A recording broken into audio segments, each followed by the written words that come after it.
Aryeh Green es director de Media Central que proporciona servicios de apoyo a periodistas extranjeros acreditados en Israel. Es graduado en Psicología, máster en Relaciones Internacionales y máster en Dirección de Empresas. Coordina el apoyo a profesores universitarios y estudiantes universitarios del mundo para erradicar el antisemitismo. Es consultor de alta tecnología. Nació en Washington, creció en San Francisco, hizo aliyá en Israel en 1984 y es asesor político de Sharansky y miembro de la oficina de este ministerio de 2003 a 2005. Aryeh, please, you have the floor. Okay.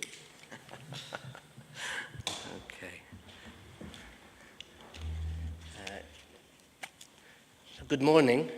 I think I can take this off.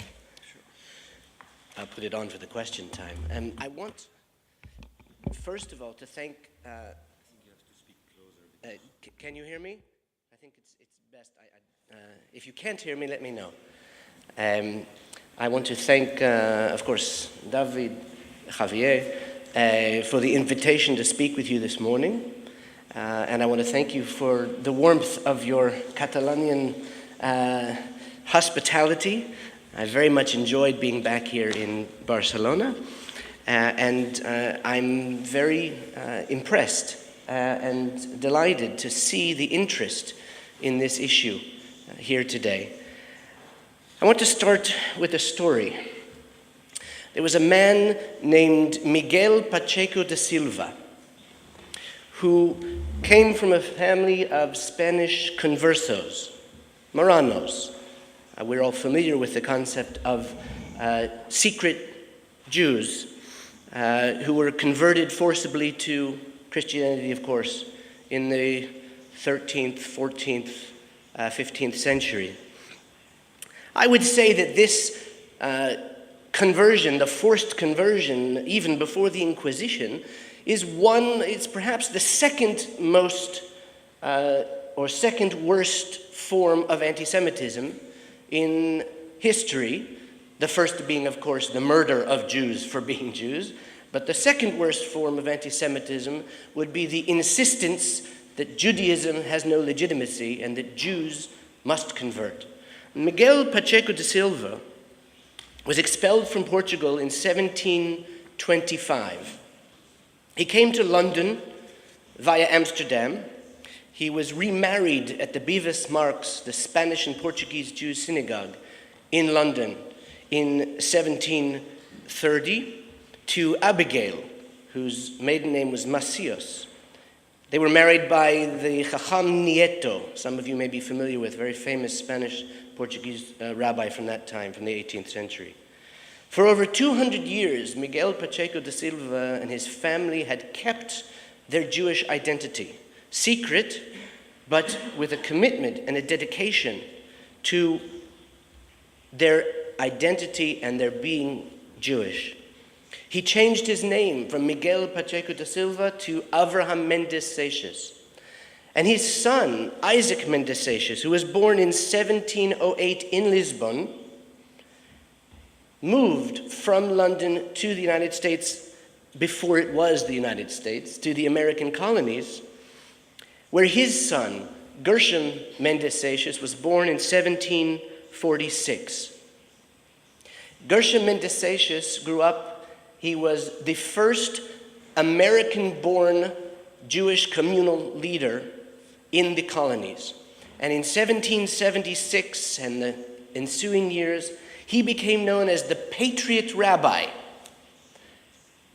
He was an ardent supporter of the freedom that was called for by the American Revolution, based on, as you can see in his sermons, the very Jewish concepts of a liberal democracy, of freedom of conscience, freedom of speech, and the like.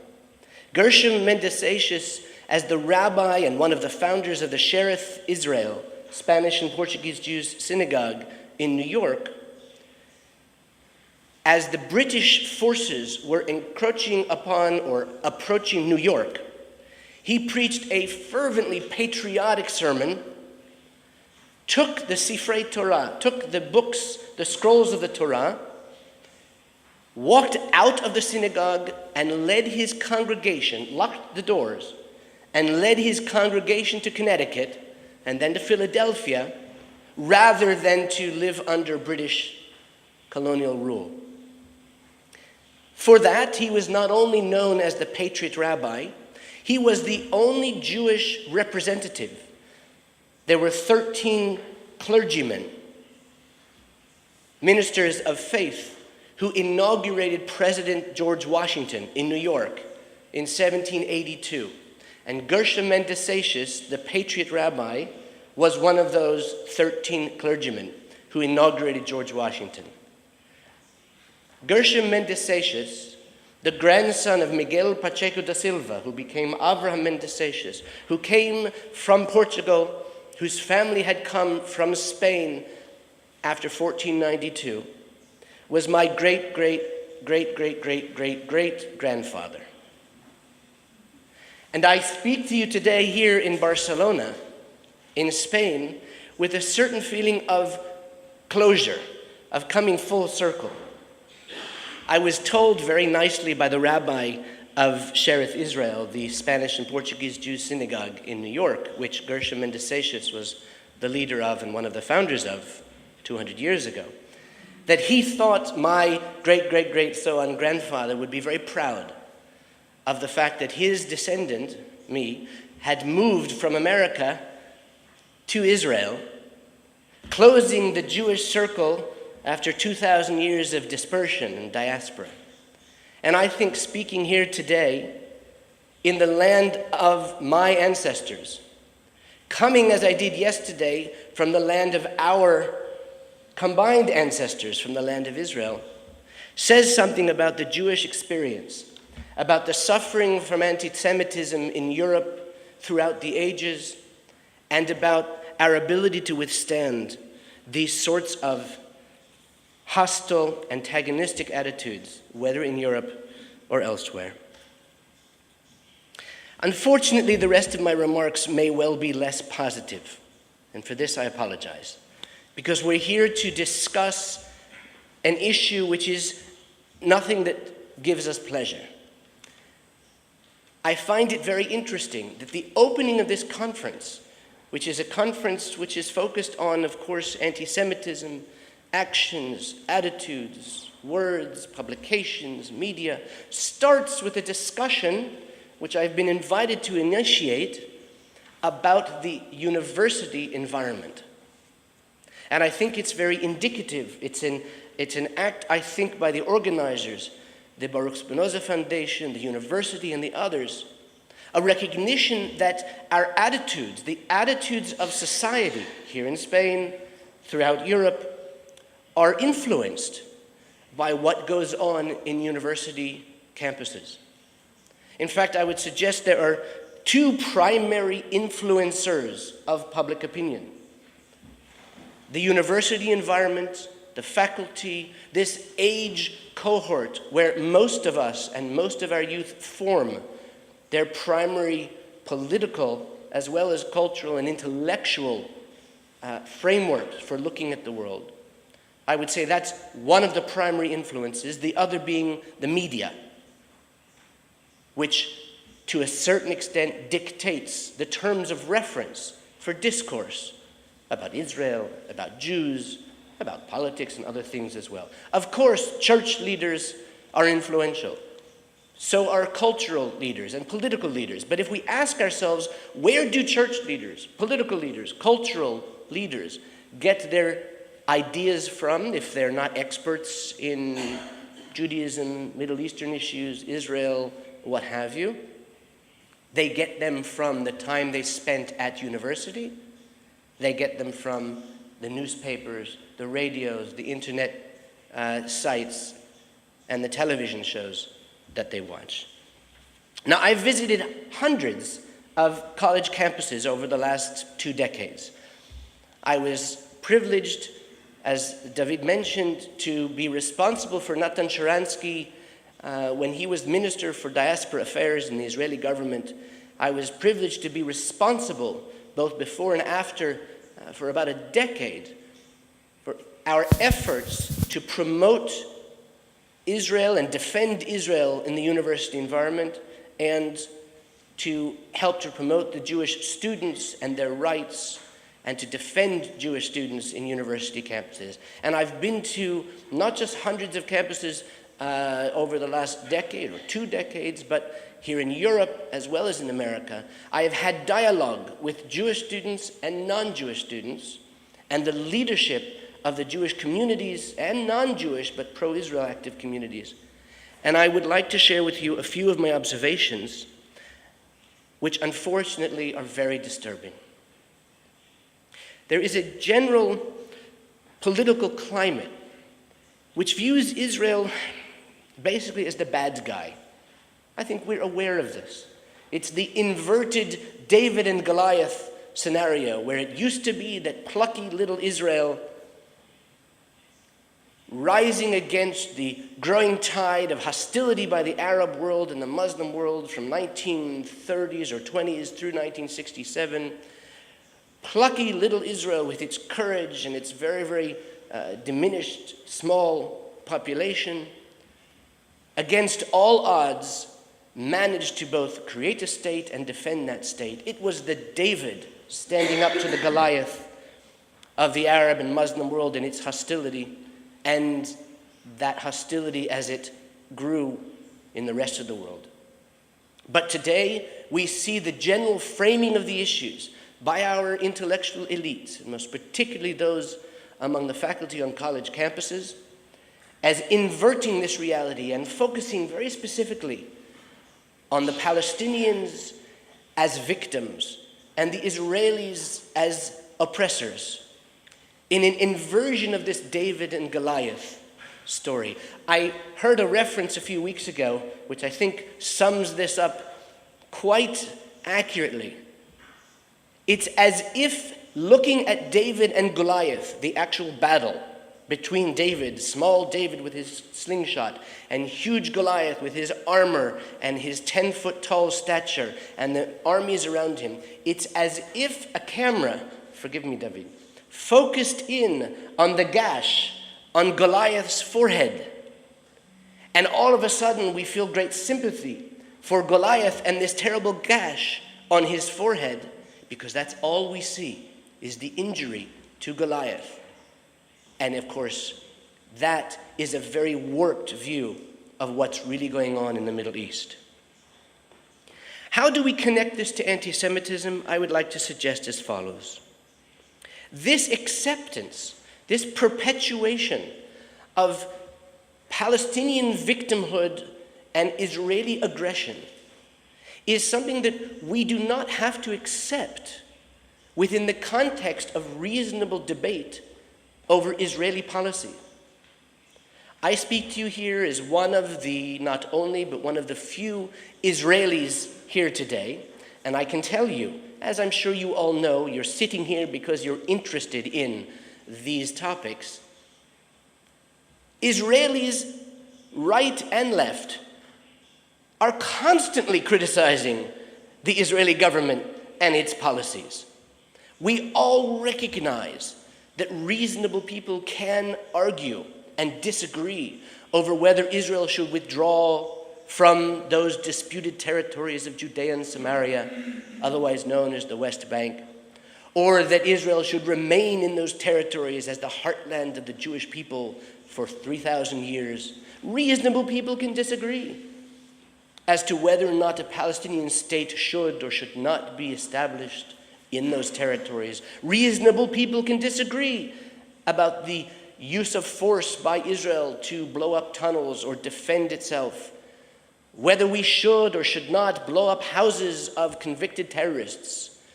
Or to take a more apt example from just this last week, reasonable people can disagree whether the Israeli government should release convicted murderers of children and innocent men and women in a vague hope that this will promote furthering the talks between Israel and the Palestinians. Reasonable people can disagree. But I think we can adopt, as was mentioned here earlier, The definition that Natan Sharansky proposed in 2003 and was adopted by the United States State Department, by the European Union, and accepted again by the inheritor of the European Union's anti-racism group, the Fundamental Rights Agency, still is on their website. The definition of anti-Semitism today is not just the traditional view of Jews as evil, or Jews controlling the world, or the Jews and the Judaism as a religion is not legitimate, or holding Jews to a different standard than others are held. You may know, I'm sure you do, it's not just the question of here in Spain, the Inquisition. In Germany in medieval times, Jews were allowed to walk on only one side of the street. In many European countries in medieval times, the Jewish synagogue could not be taller than the Christian church in the same town and the like. Different rules being applied to Jews, in addition to the demonization of Jews and Jewish leaders and the delegitimization of Judaism as a religion and Jews themselves as a people. That's traditional anti-Semitism. We all recognize that when we see a caricature of a Jew with a long nose and peot. What's understood now for the last decade, which you understand, is of course that those 3 Ds, which was Mr. Sharansky's contribution to the debate, of demonization and delegitimization and holding Jews to a different or a double standard, have been applied today to Israel as the Jew among the nations. And that makes anti-Israel rhetoric and anti-Zionism very much part of the new anti-Semitism. I'm beginning my remarks with that definition most specifically because it's important that we recognize that when the European Union's Monitoring Center on Racism and Xenophobia in 2007 adopted this definition and included the demonization of Israel and its leaders, the delegitimization of Israel and its founding, the holding of Israel to a different or a double standard than the rest of the world is held to. There was then an acceptance that yes, reasonable people could disagree over Israeli policy, but it was not reasonable. It was not part of recognized legitimate political debate to use these forms of traditional anti-Semitism and apply them to the Jews. The reason I'm starting with this is because most of the examples on college campuses over the past decade that I want to share with you refer to Israel as much as to Jews. And it's important from the outset of any discussion about anti-Semitism that we recognize that yes, we can make that distinction, that we have a powerful tool recognized by our government leaders in Europe and America for making that distinction, and that yes, whether we use the term in public, anti-Semitism, or whether we simply use this framework to allow ourselves to speak out, when we look at those who deny Israel's legitimacy in their ideology, and they use criticism of Israeli policy and pro-Palestinian activism as the vehicle with which they express that anti-Semitism, we can tell when it really is motivated by that form of Jew hatred that we're familiar with. Now, the focus of my remarks now is, of course, on Europe, partially because we are here in Europe, partially because the focus of the conference is very much on Europe, and partially, I think, because however serious the challenge in the university environment in America may be, it's 10 times worse here in Europe in the university environment. And the attitudes that we're talking about, this hostility towards Israel, this general framing of Israel as a leftover from the colonialist, imperialist European past, as a racist state, as an apartheid state, these attitudes, whether they're expressed with that kind of extreme language or whether it's just expressed in a general victimization of the Palestinians and viewing the Israelis as the aggressors in this conflict, this attitude permeates the academic environment. It contributes to perpetuating a hostility to Israel. And what we'll see very quickly is that what's happening is this conflation between attitudes towards Israel, which are supposedly political, and attitudes towards Jews, which has become now part and parcel of an expression, supposedly, of an opposition to Israeli policies. A recent survey that was commissioned by the European Union, the Agency for the Fundamental Rights, found that levels of anti-Semitism in Europe are breaking new records. This is from March of 2013. If we look at Europe in general, just recently, if we talk about the academic world, 500 academics all over the continent signed a letter just about a month ago urging the European Union not to water down its new guidelines, which prevent European Union funding from being awarded to Israeli projects and entities in Judea and Samaria, in those disputed territories. This included faculty from almost every European country. Now, attempts like that are growing to merge this issue of boycotts and divestment and sanctions, what's known as the BDS movement, with university policies, creating this idea of an academic boycott. Now, we're not here to focus on BDS, on the boycott, divestment, and the sanctions movement in particular, but it is instructive and important to recognize, whether it's in the faculty environment or in the general political realm, that those who advocate a boycott of Israeli academic institutions, whether Israeli or in this case across the Green Line, across that 1949 armistice line, are by definition delegitimizing and demonizing Israel and its government for carrying out policies which are prima facie legal, not illegal, but legal, as recognized by the legal fraternity. Scholars in law schools in places as friendly to Israel as the Sorbonne, for instance, meaning not among pro-Israel advocates, but legal scholars recognize that those territories are in dispute, that Israel has a legitimate claim to those territories, something which left-wing Israelis, who I bring to speak at Media Central at my project in Jerusalem, a concept that left-wing Israelis acknowledge, even as they promote or articulate a policy of Israeli withdrawal from those territories. They recognize Israel has a claim to those territories legally. They just advocate a relinquishing of that claim in favor of the establishment of a Palestinian entity, state, or what have you, which is legitimate political debate.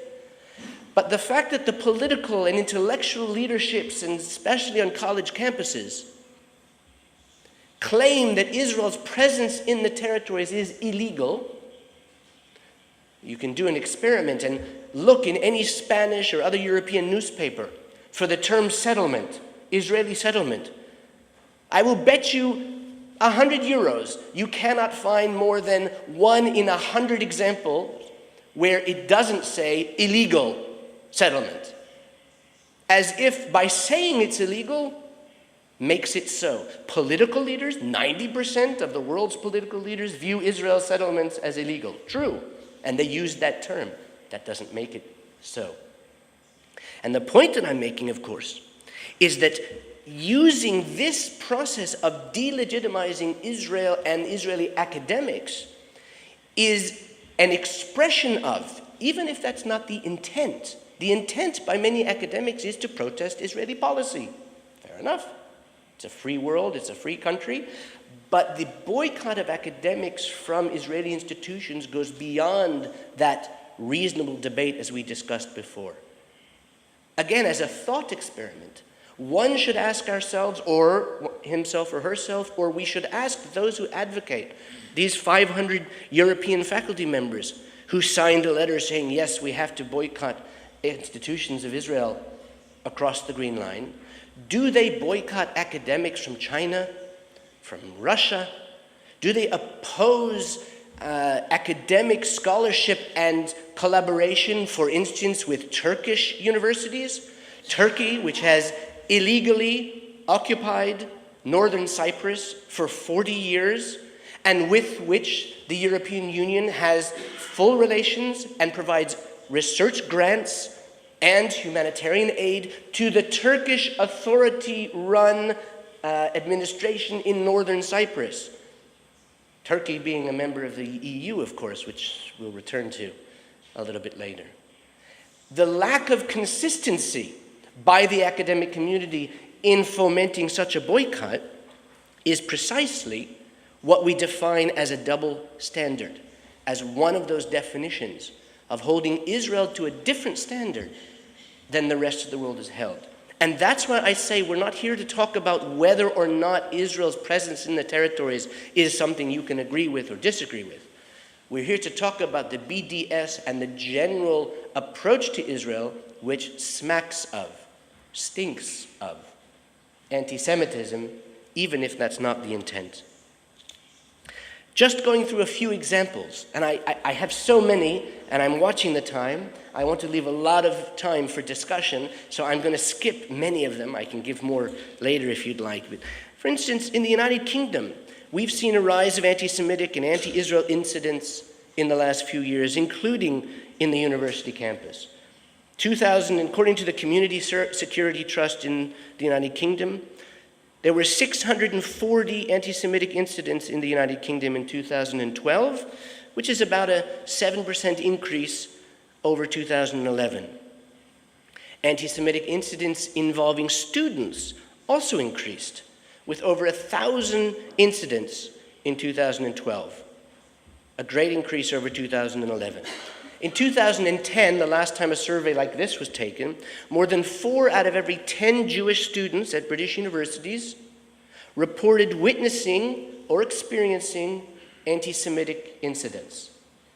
And of course, we're including incidents where they were attacked, verbally or otherwise, as Jews, as supposed representatives of Israel, even if they themselves have nothing to do with Israel, never been to Israel, and don't necessarily support the policies of Israel in any particular situation.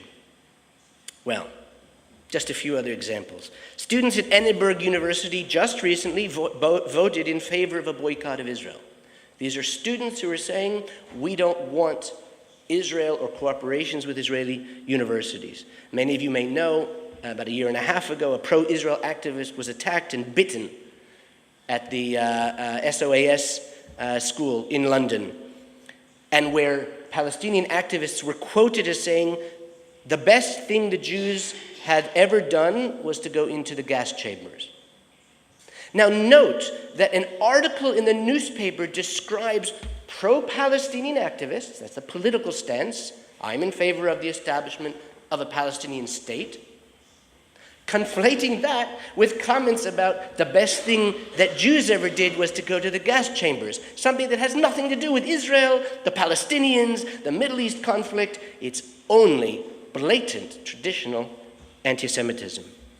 An Israeli student at the University of Warwick was forced, after actually asking to be reassigned, to write her thesis under an anti-Israel professor named Professor Pratt, who actually had signed anti-Israel petitions publicly and supported publicly the boycott, divestment, and sanctions movement.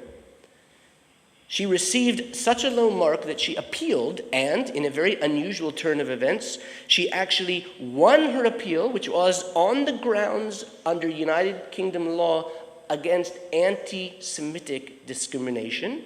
She won the appeal. The university upheld her appeal. She was remarked with a mark of distinction for her thesis, and she received an apology from the University of Warwick and compensation. That's one small bright light of reasonableness and acknowledgement of the depth of the problem. There are other situations where we've seen the opposite. Many of you may know Ronnie Fraser, the head of academics, international academics for Israel. He took his university and the college union, the University College Union, to court for under UK laws of harassment in the workplace, alleging that the universities and the University College Union's anti-Israel or anti-Zionist activity created a unfriendly teaching environment for him and threatened his academic and personal freedoms. Well, the fact is that they lost that case. And what's interesting about losing the case was a particular way that the judge or the judges termed the reason that they rejected his claim was they don't protect Zionist beliefs. And let's think about that for a second. Rather than addressing his understanding and perception of the limitations on his academic freedom and even his physical safety because of his pro-Israel activism, rather than addressing those concerns, they chose to say this is not a protected speech issue. It's the opposite of those who are advocating that anybody who wants to speak out against Israel or Jews on campuses, that's protected speech. But they said, we don't protect Zionist beliefs. Can you imagine, in a similar case, the rejection of, not that we would expect such a thing, because we Jews don't go around beating up those we don't agree with, but if a Palestinian, the Community Service Trust, just to finish with England, has said just recently in a conversation I had with the head there, criticism of Israel may be directed towards Jews generally, but abuse can sometimes occur in this political context. Anti-Zionist sentiment then becomes polluted. This is a good use of that term, I think. Anti-Zionist sentiment then becomes polluted with anti-Semitism. Let's talk about France for a minute. Anti-Semitic incidents rose in France by 30% in 2012. Anti-Semitism in French universities is growing, and it seems that's partially due to the influx of Muslim students from all over the world, as well as the growth of the Muslim community in France. It's most visible in continuing and continual endorsements of the BDS movement. In the academic environment in France, there's almost no university which hasn't either discussed or promoted student groups and often faculty the idea of reducing or eliminating cooperation with Israeli universities, canceling cooperations with professors from Israeli universities. I have a few examples, but let's just move on. Norway, there's more struggles to push the boycott of Israel. In Belgium, universities adopting BDS guidelines. Belgian student body voted in favor of the academic boycott of Israel. The Federation of French-speaking Students in Belgium adopted a motion recently, just a few months ago, calling for a freeze of relations with Israeli universities. Notice we're not talking about the EU's very focused, they think they're being helpful in promoting peace by saying those universities that have presence across the 1949 armistice line, we're not going to have anything to do with. No, here the Federation of Belgian University Students wants a freeze of relations with all Israeli universities. The motion was supported with an 85% vote. 85% of those students supported this motion. Let's move on. Spain. We're in Spain, and I'm sorry to say that most observers recognize that the developments in Spain, for different reasons that we discussed last night in terms of the lack of a strong Jewish presence in Spain, the issues of the post-war years, other reasons, traditional anti-Semitism, the view of Jews as evil or unfriendly or not wanted, is strongest in Spain than in any other EU country. How many students do we have here? Any? Okay, well, I was going to see if there's any personal illustrations of this that we could bring. But, for instance, a poll commissioned by the Spanish Ministry of Foreign Affairs said that 58% of Spaniards believe, quote, that the Jews are powerful because they control the economy and the mass media. As a Jew, an Israeli, how I wish this were so. Perhaps we'd get a better shake in the media if we controlled all the media. However, this number reaches 62% among university students. That means that as you walk through a university campus environment here in Spain, 2 out of every 3 students you walk by will look at you, if you're wearing one of these, with a negative attitude. More than 60% of Spanish university students say they do not want Jewish classmates. This has nothing to do with Israel. This has nothing to do with Palestinians, nothing to do with politics. This should disturb us, and I think that's perhaps one of the reasons that we started this conversation today with a focus on the university environment. For the record, the situation in North America, which I was also asked to address, is not a heck of a lot better. It is better, better than Europe, but the trends and the feelings of insecurity among Jewish students or pro-Israel students and faculty is having its toll. In fact, Nathan Sharansky 10 years ago used to say, you all may be aware that the general trend in American society and Canadian is, of course, it's not politically correct to be anti-Semitic. And even the support for Israel in America, which rests about 65% of the public support Israel when asked in its conflict with the Arabs or the Palestinians. So there's great support in the wider American community. Mr. Sharansky used to say, and still does, that university campuses in America are little islands of Europe in America. Meaning that, as we can see from that study that was, I think, almost a decade ago, where 60%, I made a note of it here somewhere, 60% of Europeans surveyed said that Israel was the greatest threat to world peace. Do you remember this? From more than Iran or China or North Korea or what have you. We recognize there's a general hostility towards Israel, if not Jews, in Europe, in the general society. What Nathan was saying, what Mr. Sharansky was saying about the university environment in America, is that in spite of the fact that the general environment in America is not anti-Semitic and is relatively supportive of Israel, its existence and its right to defend itself, that the university environment in America is, as Mr. Sharansky said, little islands of Europe in America. Interestingly enough, numbers not so different than the United Kingdom, 40% of students confirm that they've either witnessed or experienced or are aware of anti-Semitism on their campuses in North America. More than 40% have encountered anti-Israel remarks in their classrooms by professors. And that's why one of our focuses needs to be on the faculty, not just the students who demonstrate on the campus plaza. Enough studies have shown that most students in America don't really care about Israel and the Middle East. Most students on American campuses are there to study engineering or computer science or psychology or history or sociology, and they're not all that interested in the Middle East. There's a small group of very, very active anti-Israel hostile activists. But of course, our challenge is that when they hold demonstrations on the plaza, that 80 or 90% of not interested students walking by a mock apartheid wall are affected, even if it's just subconsciously, with this general environment saying Israel's the bad guy.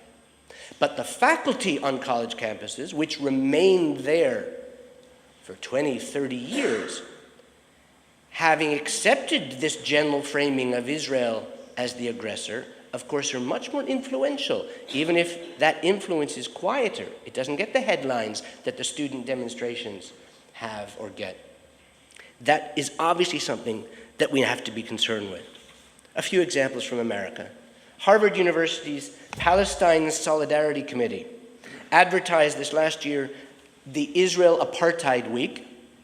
We won't even go into a discussion of what that means, how absurd it is, and how it's used as an incredibly successful propagandistic device for delegitimizing and demonizing Israel in the eyes of students or others. We won't go there. but they posted mock eviction notices inside dormitories where Jewish students reside, purposefully. In other words, this wasn't directed at any student. Here's how it would feel if you were evicted from your home like those terrible Israeli fascists, Nazi-like Israelis, are evicting Palestinians from their homes. No, this was directed at the Jewish students. And yet, a number of different times, complaints about that kind of harassment have also been rejected, both on the federal level and the individual university campus level throughout America, because the American leadership in the judicial sphere and the educational sphere at the federal level have not yet really absorbed this connection between harassment of Jewish students and pro-Palestinian or anti-Israel activity or anti-Israel hostility. I won't go into some of the more, there are a lot of other examples, including violence. 2 Jewish students at York University, I don't want to give Canada a free ride. 2 Jewish students were assaulted with anti-Semitic slurs and comments about gas chambers, just like in London, during a pro-Israel rally about a year and a half ago for Gilad Shalit. Well, I think we can say is some form of kind of summing up the examples. I want to quote, many of you may know if you're involved, and clearly if you're here, you followed issues of anti-Semitism very closely. Professor Gil Troy, who's an American history professor, Monty, I'm assuming you know Gil and know of Gil, from McGill University, and Gil Troy has been very active in these issues. As a Zionist, he wrote a book, Why I Am a Zionist, which we'll come back to in a minute. The issue of using that term, I am a proud Zionist, not just pro-Israel advocate. I don't just support Israel's right to exist or right to defend itself. I'm a Zionist, Gil Troy said, and he's been raked over the coals in the academic world for that. Gil said to me last week, where we both spoke at a conference 2 weeks ago for the American Zionist movement, he said, and I asked him, can I quote you? He said, yes. There is definitely more hostility now on American and European university campuses than 10 years ago. This focus on Israel through the lens of occupation and the concept of occupation has led to a growing anti-Zionism, which, as he says, and I like this turn of phrase, a growing anti-Zionism which has softened the boundaries and inflamed the atmosphere regarding anti-Semitism on college campuses. Now, it's clear that not all opponents of occupation are by definition anti-Zionists or anti-Semites. Clearly. I think I've said this enough that once more I'll reiterate, you can be pro-Palestinian and advocate the establishment of a Palestinian state without demonizing Israel and its leaders, suggesting that Israel has no right to exist, delegitimizing Israel, suggesting that Israel has no right to defend itself, another form of delegitimization, and or holding Israel to a different standard than you would the rest of the world. You can be pro-Palestinian, and yet the fact that the lens of this opposition to the occupation has led to this fervent anti-Zionism on college campuses and among faculty is something that should concern us all.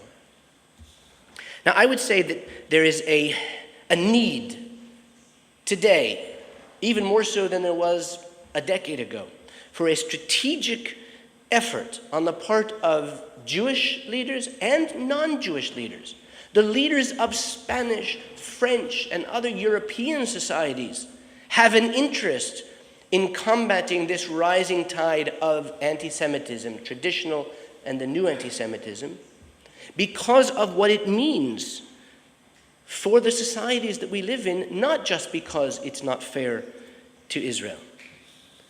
The differences between what we would call blatant new anti-Semitism of those who call for Israel's destruction and the more subtle form of the use of the term like disproportionate force when Israel takes military action to defend itself.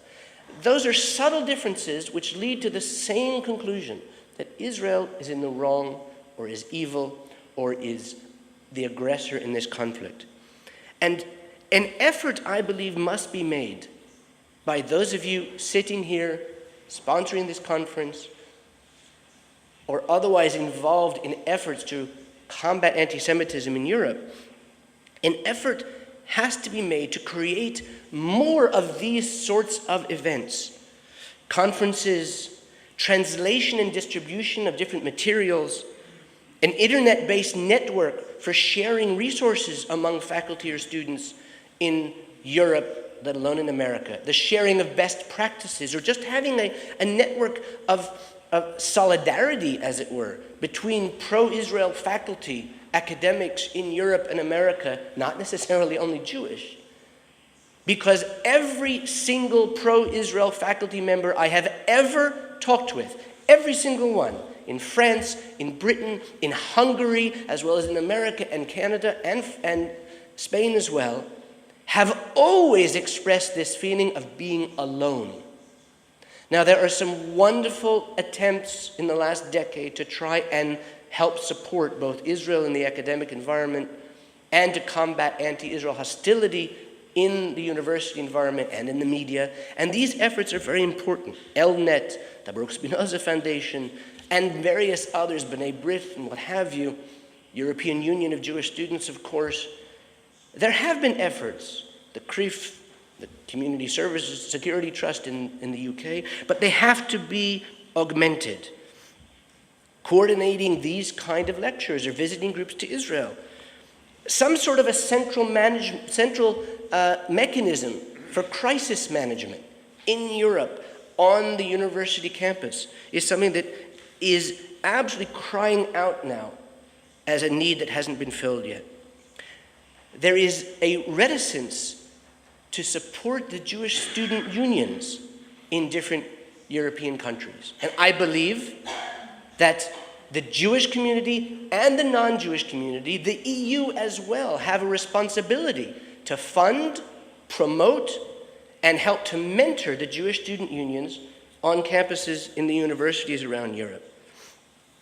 This issue of helping to promote Israel on campus and to defend the students and the faculty who are pro-Israel should be, I think, one of the most important focuses of the Jewish community and the human rights community. And I'm saying that specifically.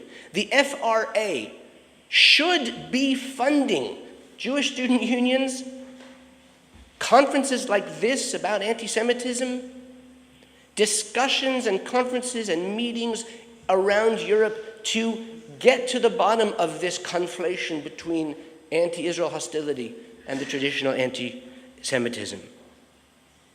However, I'd like to end with a more intellectual argument, if I may. If we accept as a matter of fact that the situation in the university environment in America, and more so here in Europe, is a crisis, we accept that not because of the statistics that say there are more anti-Semitic incidents in the society or on college campuses. We accept that because we recognize what I said at the beginning of my remarks, that the intellectual climate, this intellectual or cultural milieu, which accepts and promotes and facilitates an understanding that Israel is in the wrong, that Israel, the Jewish state, should be singled out, whether on university campuses or by the EU, for approbation, for criticism. This intellectual milieu is something which starts and is fomented and supported and promoted in the university environment. I would like to suggest, as my friend Gil Troy has suggested in his book, Why I Am a Zionist, that if we really wish to overcome the new anti-Semitism, we have to reclaim the legitimacy of the idea of Zionism. Since 1975 and the Zionism equals racism resolution passed by the bastion of democracy, the General Assembly of the United Nations, even though it was repealed, of course, in 1991.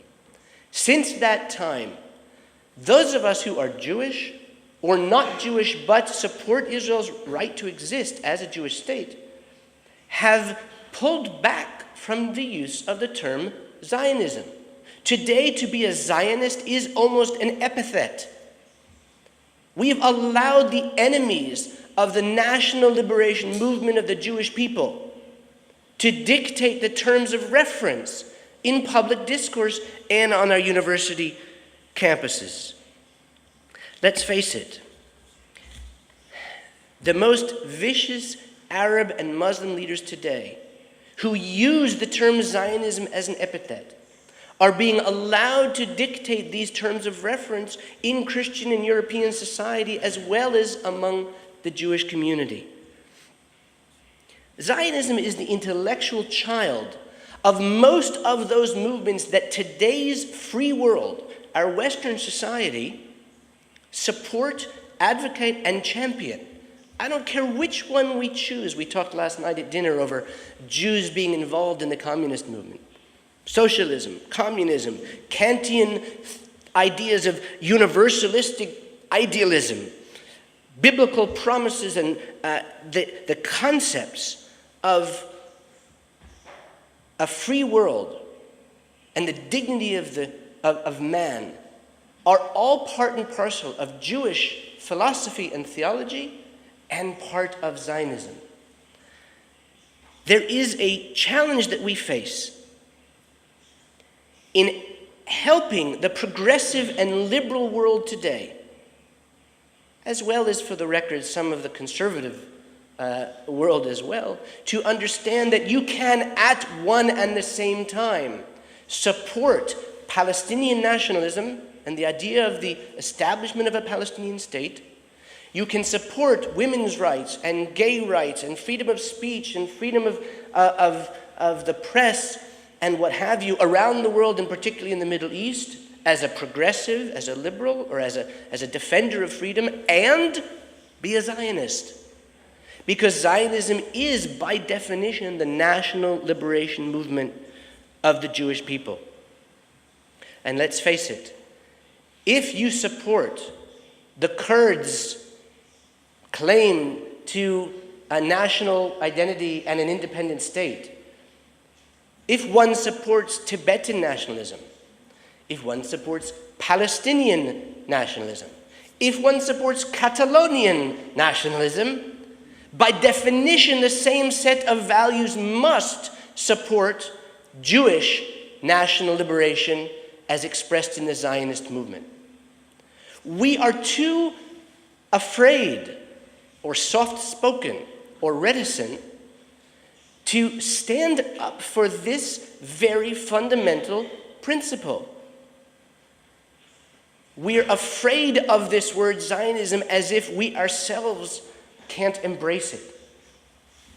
Too many, perhaps some of you, I doubt it, but too many in the intellectual leadership of the Western world, because of generations of a movement away from nationalism, especially here in Europe, too many view Judaism as just another religion.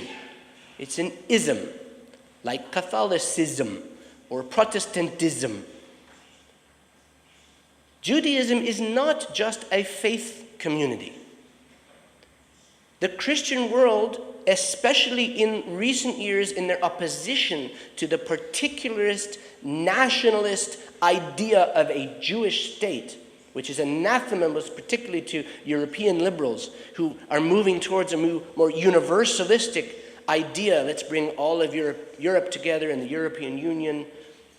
Mind you, French, Spanish, the British are still very, very staunchly nationalist and proud of their national identity, but on a theoretical level, the movement has been away from particularist nationalist identity. And the idea that the Jews are not only the last remnant of colonialism, which is, of course, an evil seen by European and American intellectual elites, but the last bastion also of nationalism, is something that it's hard to swallow. But the reason it's hard to swallow, the reason it's so easy to talk about Israel as a racist state, is because there's not an understanding that the Jewish people are just that, a people, not just a faith community, a civilization born out of a family that became a clan, that became a tribe, that became a nation with a national history and identity going back 3,000 years.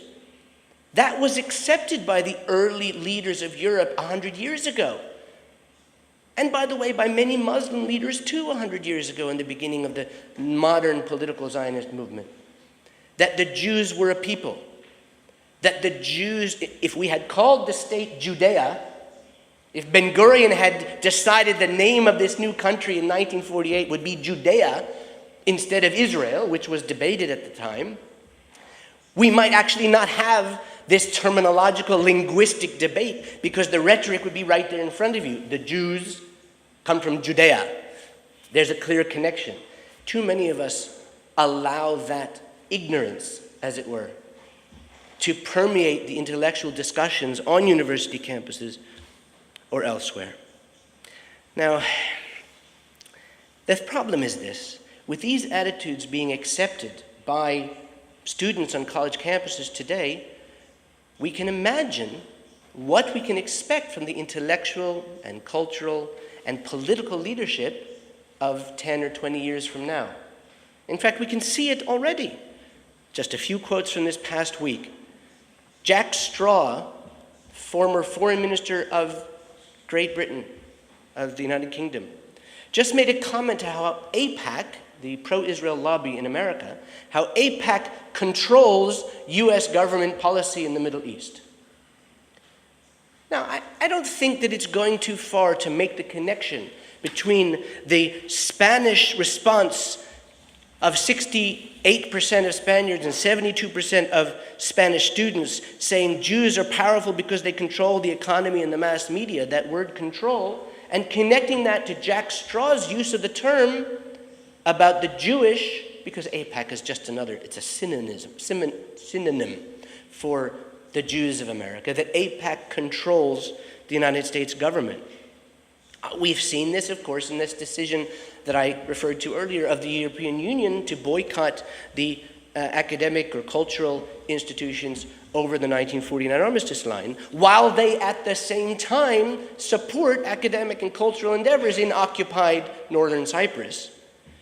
We saw that in the South African foreign minister's comments just last week, calling the Palestinian convicted murderers. And I stress this, not to argue that the policy was mistaken, it's a fact. These Palestinians who were released last week were all of them convicted murderers or at least assaulters who caused bodily injury and harm to innocent civilians. And the foreign minister of South Africa referred to them as political prisoners. Now, what we're seeing in these three examples are exactly that traditional demonization, discrimination, demonization of Israel as the Jewish state. And I just want to point out, there are two, I don't believe in coincidences as a religious and observant Jew. I just want to point out that we're holding this conference today, 2 days after this past Shabbat, which marked the 96th anniversary of the Balfour Declaration. And I mentioned that 96 years ago, for about 2 or 3 decades leading up to that and after that, the world leadership accepted and understood the concept of Jewish national identity, of Jewish civilization, of a Jewish connection to the land of Judea and Samaria, and supported the concept of this national liberation movement for the Jews, just as it supported over the next 3 or 4 decades the national liberation movements across Asia and Africa in the post-colonial periods. The fact that there is almost no recognition of this anniversary of the Balfour Declaration, I think speaks very badly and very poorly of European society and British as well as Jewish or pro-Israel non-Jewish communities in allowing this recognition of Zionism as a legitimate political, theological, intellectual movement to fall by the wayside rather than standing up and claiming and reclaiming the idea of Zionism as a legitimate part of the accepted right of all people to their own self-determination. In their ignorance, so many in the faculties and the students in the university environments don't understand that as a matter of law, not academic debate, not political power calculations, but as a matter of law, that Israel's existence and founding is legitimate. No less than the leading scholar in the liberal world in America, Professor Alan Dershowitz of Harvard, put it this way. He said that the Balfour Declaration is a matter of binding international law. And everything that came after it, based on it, that referred to it, like the mandate that Great Britain received to establish a national home for the Jewish people in Palestine, the San Remo Treaty, that was the first treaty instrument in international law that did the same. The recognition of Israel's founding as a Jewish state, both in the original 1947 call in the partition plan for the establishment of a Jewish state and the recognition of Israel and acceptance as a member of the UN, all comes from this movement and intellectual recognition of Israel's founding as legitimate. This is a battle of ideas. This is not only a cultural battle against xenophobia and racism and the traditional anti-Semitism. This is a battle for an understanding of what Jewish civilization is and the legitimacy of the founding of the Jewish state, not only reasonable debate about the actions or policies taken by that Jewish state. So this is not a pretty picture. And I'm going to wrap up now because we want to give at least 20 minutes for questions. Now, much of it can be blamed on the growing radicalism of the Arab and Muslim world and its leadership. Unfortunately, I say that not to damn all Muslims or all Arabs. I have worked for 20 years in supporting the Palestinian moderates, the real moderates, not Mahmoud Abbas, who, again, if you read your newspapers, always is described as moderate, just as the moderate king of Saudi Arabia is always considered or called moderate because, as opposed to Al-Qaeda or Hamas or Iran, I suppose they are more moderate. But real Palestinian, Arab, Muslim moderates are people who I have supported, befriended, and created relationships over the last 20 years. I don't mean to cast all Muslims and Arabs in one wide brush, but the truth is the radicalization of the Arab and Muslim world by the Arab and Muslim leadership is responsible for some of these issues, but not all. Much of the responsibility rests with the academic and intellectual and cultural and political and media leadership, which allows, accepts, and often promotes just this ignorant and inaccurate worldview. And this affects, or I might even say infects, public opinion and certainly the academic environment. Europe is already the leading economic power in the world, and this is a challenge that we face. But I would like to suggest that this is the challenge for our generation intellectually with regard to issues related to Jews, Israel, and more than that, regarding the need for promoting accurate and rigorous intellectual debate based on facts, not based on propaganda. I believe that my ancestor, Gershom Mendes and his grandfather, Avraham Mendes, who was known as Miguel Pacheco da Silva, as I said, would not only be proud of me for moving to Israel, but given their commitment to the ideals that they stood up for, and that their families basically protected for 200 years in secret until they could come out publicly with them. That commitment to a set of ideals and the willingness to stand up for those ideals is something that they would be very proud, not just of me, but of all of us, Jewish and non-Jewish, as we work to promote a more accurate view of Israel, to defend Israel and Jews around Europe and around the world on campuses, in the media and otherwise, and of course, as we work to reduce the incidence of anti-Semitism in the university environment and society in general. I'm happy to take your questions or if you'd like to disagree with me or debate, I will leave it to you, David, to moderate the discussion. But it's important to have discussion. I did not come here only to talk at you, but rather to talk to you and with you, and to hear also what you have to say about the topic.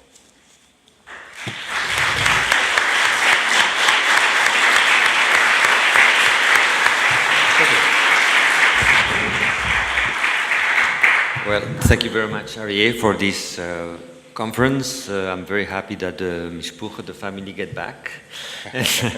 And if there is questions, si hay preguntas, bienvenidas.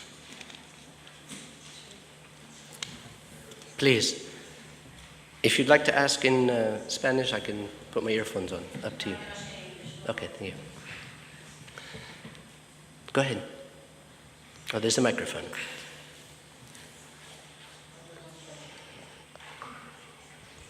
It's just something I would like to precise about what you mentioned.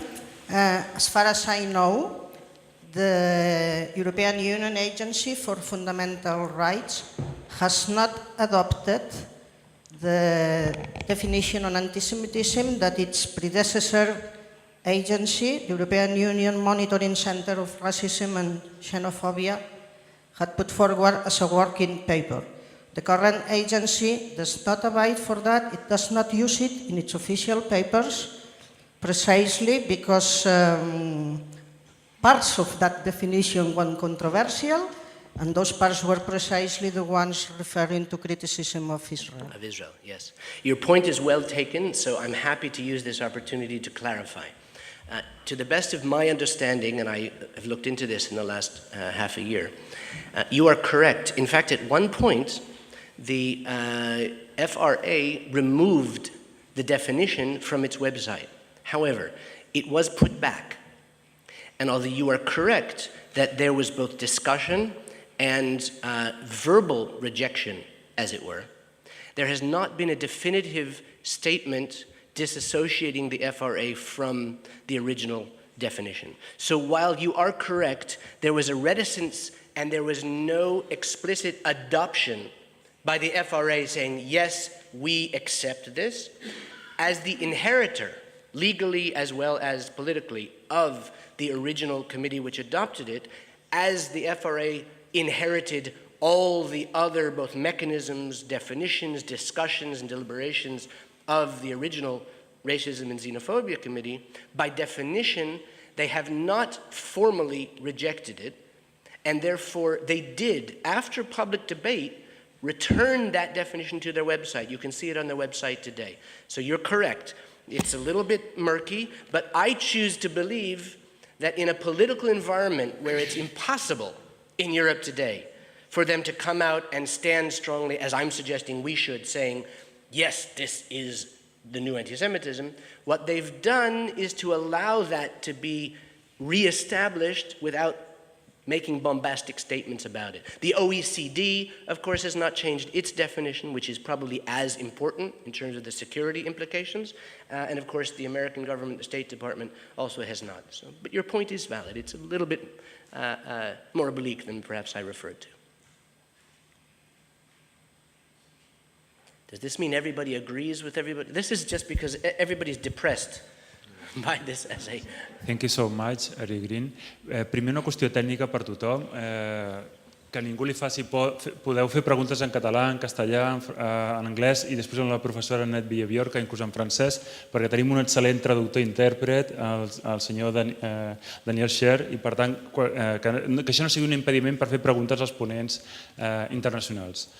Volia explicar una situació que de fet es produeix ara en aquest seminari i que també li volia donar a conèixer al senyor Aryeh Green, i és que, per exemple, un professor de la meva facultat, que a més forma part de l'equip de canal, o sigui, de l'equip directiu de la facultat, justament és un dels signataris del manifest de boicot a professors o acadèmics israelians.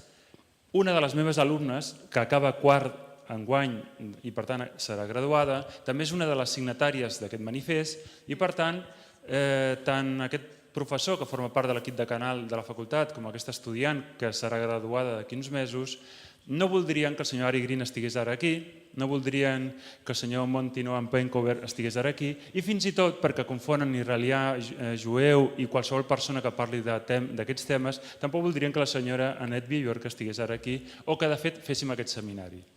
Hi ha un precedent, que aquest sí que va ser publicat, però potser alguns de vostès no coneixen, i com ara hi ha present a la sala la persona que ho va organitzar, també volia explicar aquest cas. Amics de la UNESCO havia organitzat un cicle de conferències primer sobre Palestina i molts anys més tard, de fet fa uns mesos enrere, va organitzar un sobre Israel. Doncs bé, en aquest cas jo feia la primera conferència d'aquest cicle, eren diversos conferenciants, la primera conferència, i jo només anava a parlar del sistema polític israelià. Res del conflicte palestino-israelià, res, només del sistema polític, perquè soc professor de ciència política i entre altres democràcies al món s'explica també aquesta. Doncs va haver un boicot en el qual, per exemple, una de les pancartes, hi havia l'esvàstica nazi igual a l'estrella de David. I l'estrella de David no només representa l'estat d'Israel, representa qualsevol persona jueva al món com a símbol o com a tal. Per tant, són fets que succeeixen. Llavors, la pregunta específica, senyor Aryeh Green, és: no hauríem de ser pessimistes quan són precisament universitaris les persones amb un nivell educatiu més alt, les persones amb un nivell cultural més alt, les persones amb un nivell acadèmic més alt, les que, de fet, produeixen fets com aquests de forma abanderada o liderant?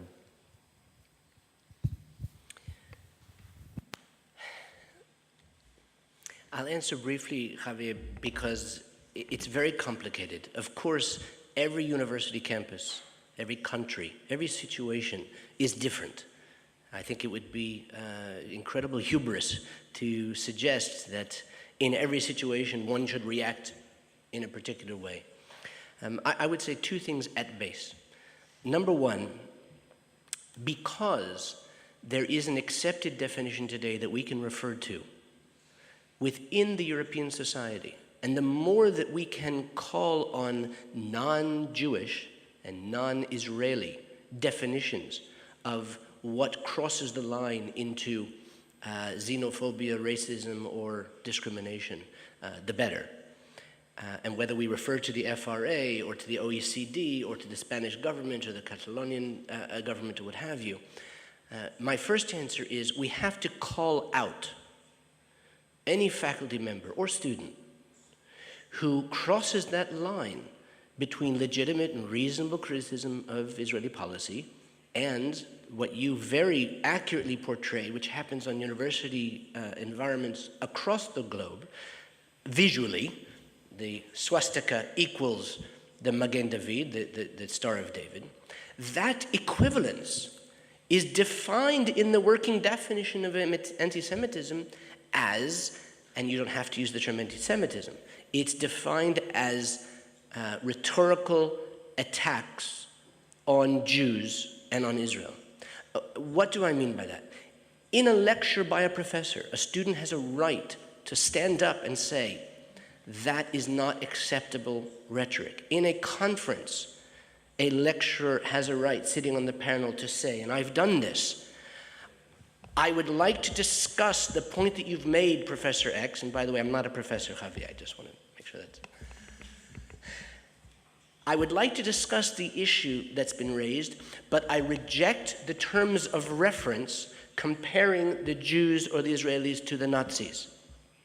And it's that rejection which is most important. What we're talking about here is not defending Israel. And that's the last thing that I want to say in response to your question, what should be done?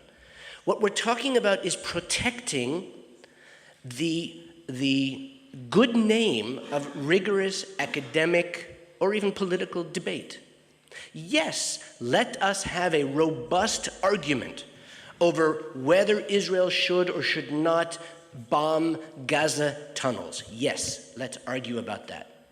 Let's discuss under Western concepts of reasonable law and legal practices whether a democracy can indefinitely detain suspected terrorists without habeas corpus, without rights of due process. Let's discuss that. Let's discuss American Guantanamo. Let's discuss Israel and the Palestinians. Let's discuss whether aerial bombardment of a weapons factory in Gaza or in Syria is a reasonable act for a democratic country to take to protect its citizens, whether it's Israel in Syria or Gaza, or whether it's the UK or NATO in Bosnia. Let's discuss the issues. But it is not reasonable academic debate to suggest that Israeli practices are even remotely comparable to Nazi practices of genocide. And when you use these terms of reference, as opposed to standing up and saying, that's not fair to Israel, that falls on deaf ears. Why? Because academics don't need to be fair to Israel. There's no academic or political or cultural requirement to be fair to Russia or to be fair to America. There's some great anti-American hostility, for instance, in France. French people don't like the fact that this conference, forgive me, Annette, for using the French as an example, that this conference is in English. They prefer it to be in French. That McDonald's is on every street corner and so is Starbucks, and that the international movie and cinema industry is dominated by Hollywood. And that's okay, and French people can say, we don't like the American cultural or economic or political dominance of the world. Fair enough. Nobody says we have to be fair to America, but we do expect criticism of America to be accurate, and that in an academic environment in particular, that a discussion, for instance, of racism in America would not roll over into a description of America, for instance, as a racist society because there are some isolated incidents of racial discrimination in America. I say this as an American citizen. Any rigorous academic or political discussion of racism in America would acknowledge that there are still some ways to go to achieve real racial equality in America, but would also have to acknowledge the great strides made towards equality and freedom and non-discrimination in America. Same about Israel. If we appeal, I do this with journalists, by the way, the last thing I'll say. If you appeal to the professional integrity of an academic, if you appeal to the professional integrity of a journalist and insist on rhetoric which is moderate, insist on facts which are accurate, then you're basically insisting on a focus on the academic debate or the accuracy of media. You're not focused on being a pro-Israel advocate. That would be my answer, Javier, to that. And yes, we have a responsibility to stand up and to be counted and to call these things out when we hear them. And that's what makes the 3D tests so powerful. Immediately you can know, is this reasonable criticism of Israel, or is this demonizing Israel by comparing them to Nazis, calling them monsters, holding them to a different standard than NATO or Britain and America in Iraq or others are used. Question here? And David, I'm relying on you to adjudicate the timing, and when we have to, you said 11:15? Okay.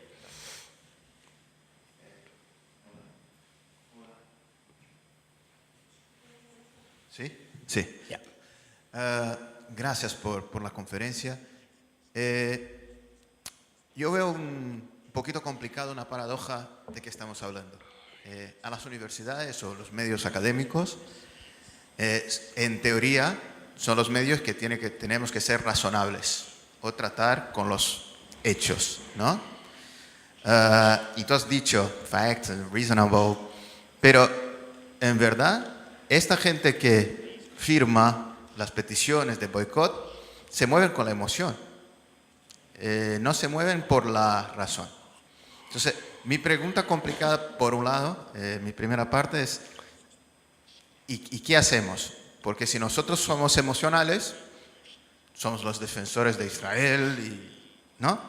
Pero si queremos los hechos, tampoco les importa, porque ya tienen muy claro lo que van a decir.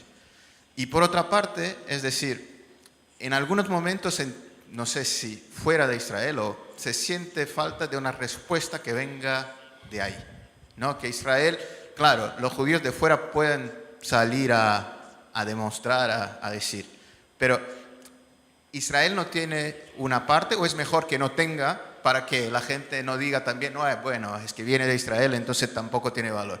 Pero Entonces son dos partes. Primero, cómo contestar esta parte emocional, pero que la razón no va a llegar.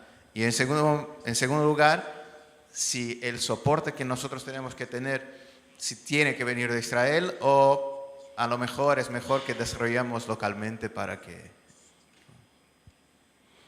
Okay. Que habían 1000 webs pro-palestinas. ¿Cuántas webs pro-israelíes existen?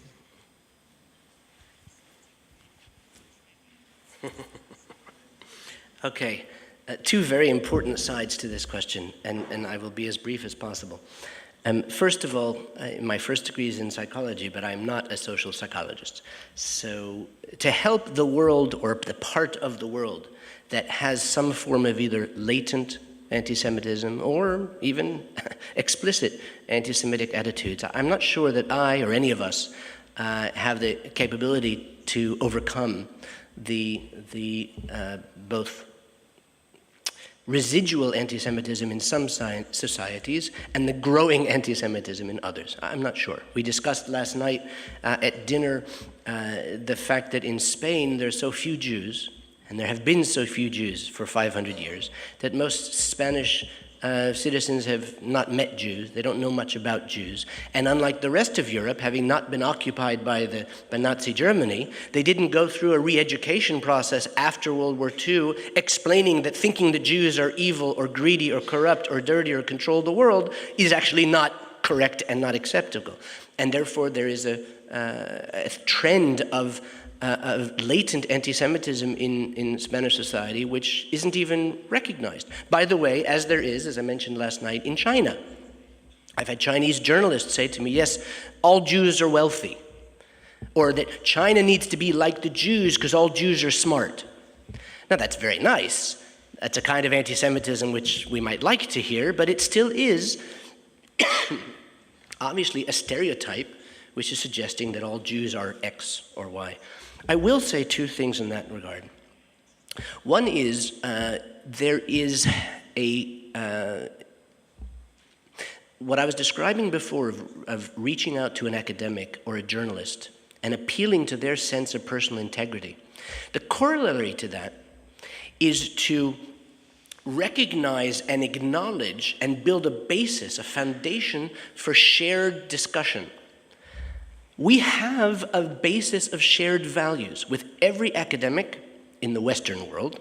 I'm not talking about the Muslim world or the former Soviet Union, but in France, Spain, Hungary, North America. We have a basis for shared values. We all believe in promoting women's rights and gay rights, perhaps, and freedom of speech and freedom of assembly and freedom of religion. On the basis of that foundation, we can agree we're on the same side. This pulls your interlocutor, the person that you're having a debate with, whether it's on a panel or in a private discussion in the hallway, into a situation where there is a commonality of interests. And because of that emotional, I hate the Jews even if I don't recognize that, gets pushed to the side, because here we're talking about we're all in this together. We all want peace. We all want to promote a freer Middle Eastern society. That's one aspect which I think is helpful.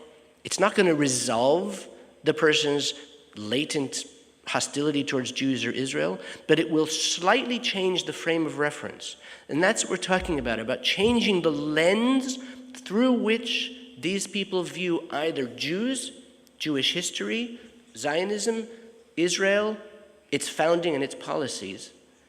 By changing that lens, we begin the process of having them question some of those basic assumptions without taking a baseball bat, or a cricket bat for those of you from Britain, and smashing them over the head saying, you're an anti-Semite. The second thing I would say has to do with the appeal to non-Jewish and non-pro-Israel sources. So, I had a great quote here, which I did not use earlier, which if I find quickly I will quote, and if not, I'll just mention without the quotation.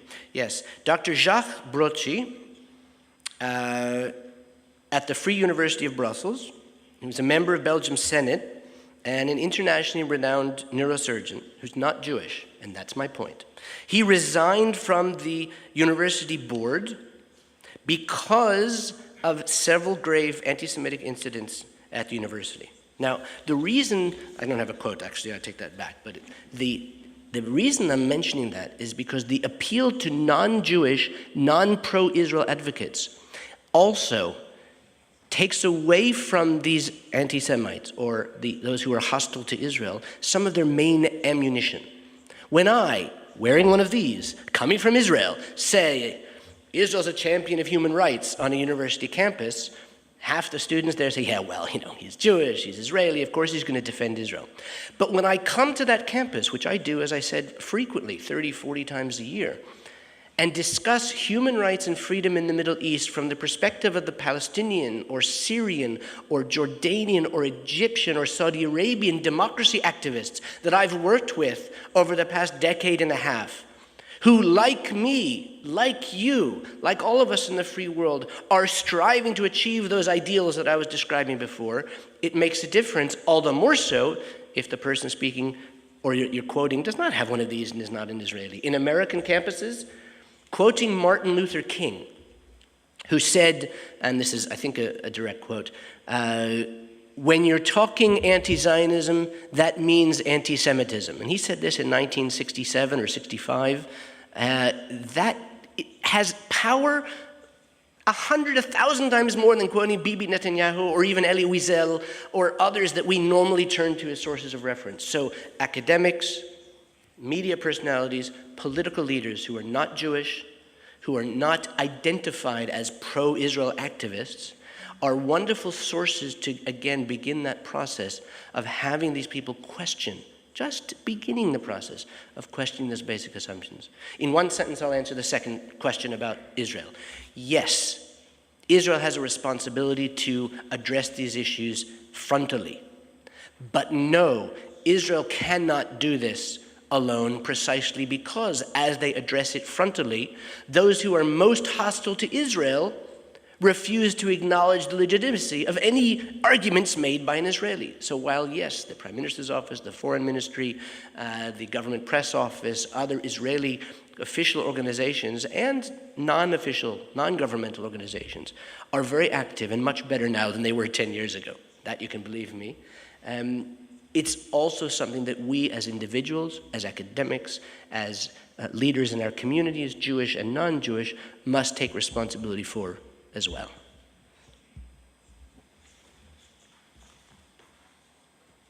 I think it's a very sensitive point anyway. I think this point is very sensitive. There is a mixture between emotions and rationality, which make the whole subject very delicate. And I think I have to thank you very much, Aryeh, for this conference. We're going to close now until the next one. And thank you to all of you also. Thank you very much.